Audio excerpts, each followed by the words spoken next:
Picture this scenario because I promise it's probably happened to you this past month. It's 6 p.m. on a Thursday.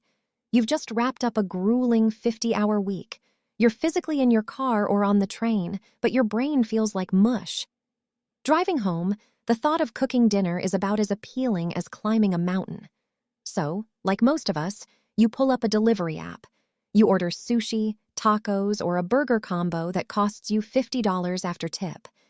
You get home, pour a glass of wine or beer, and sink into the couch to scroll through shows you don't even like, just to escape. You tell yourself, I earned this. I worked hard. But here's the truth. Mathematically, you didn't just spend $50. The delivery, the gas for driving home, the outfit you wore, and the stress that made you order that food are all invisible taxes cutting into your paycheck, sometimes by 60 to 70%. You think you're earning $28 an hour, but once you factor everything in, you might really be making less than $5 an hour. I'm Rose, and I spend way too much time analyzing the hidden math behind our daily lives that keeps us on a hamster wheel spinning faster than we can run.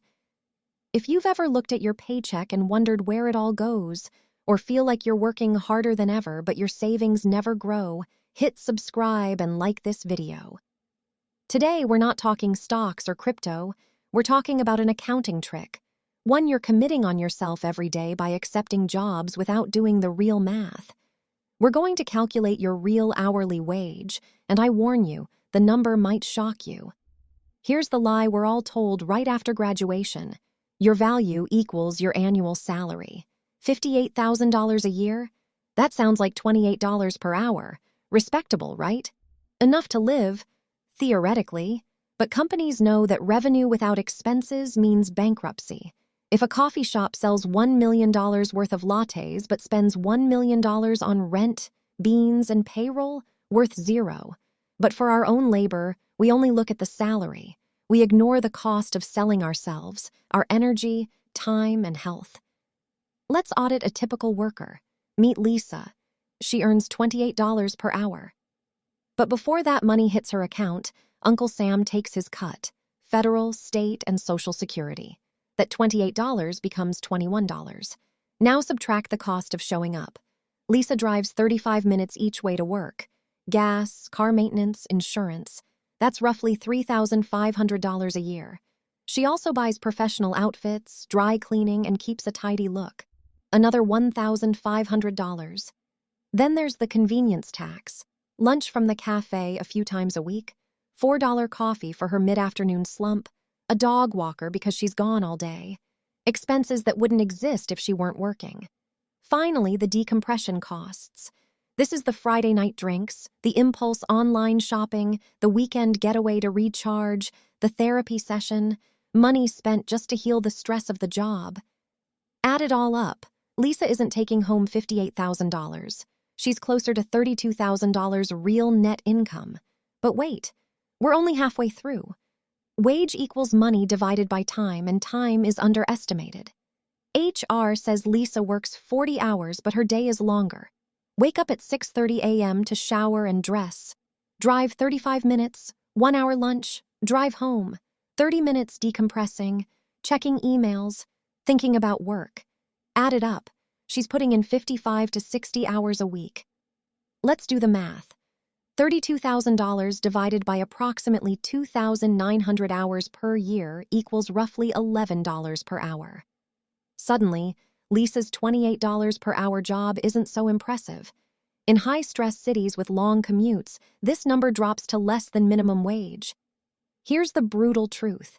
You're in a system that sells you the idea of high salary, but every step costs time, money, and energy. The good news, once you know your real hourly wage, everything changes. Imagine seeing a $120 jacket. That's not $120. That's 11 hours of sitting in traffic, handling emails, missing family moments. Would you spend 11 hours of life for it? Most often, the answer is no. The system doesn't stop at your shopping choices. Promotion example. You're offered a $12,000 raise to become team lead. Sounds great, right? But now, later nights equals more takeout. Fancier wardrobe equals $1,000 more. A second car because no carpool, stress equals costly vacation. Real hourly wage? Often lower than before. And here's the kicker: opportunity cost. Every dollar spent on work-related costs is money your future self could have invested. $6 coffee a day, 30 years at 7%, nearly $220,000. You're literally drinking your retirement. The key: optimize your real hourly wage. Work from home, save commuting hours plus gas, meal prep on Sundays, cuts convenience tax, move closer to work, lower travel costs, stop caring about office fashion, money saved. Each dollar saved equals freedom regained. Biggest shift is psychological. Treat your labor like a business. Margin matters more than revenue. If you earn $90,000, spend $85,000 80 hours per week. Failing business. Earn $50,000, spend $20,000 30 hours per week. Profitable enterprise. Calculate your numbers this weekend. Commute, taxes, decompression spending. Divide net pay by total hours. Write it on a sticky note. Real wage equals $9.25 per hour. Next time you buy something impulsive, ask, am I trading 5 hours of life for this? We're living in an era where time is currency. The rich buy it. The poor sell it at a discount. Audit your life. Cut vampire costs. Build a gap between income and expenses. That gap equals freedom. If this video made you rethink your paycheck, share it with a coworker who looks exhausted. We're all in this trap, but together we can math our way out. Thanks for watching. See you in the next one.